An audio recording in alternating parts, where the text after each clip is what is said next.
A penalty there, the challenge from Mamelodi Sundowns on Ribeiro. Was it given offside? It was. Hey! Now he has a Hey, man! Hey!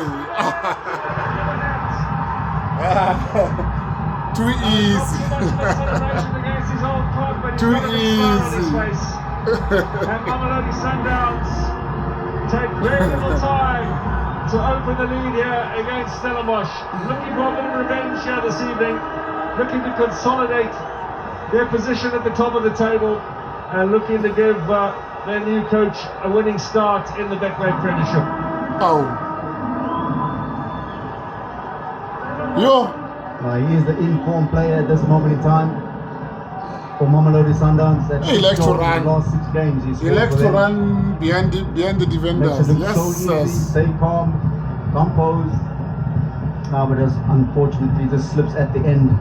Couldn't stand up. Had a great run from Rayners.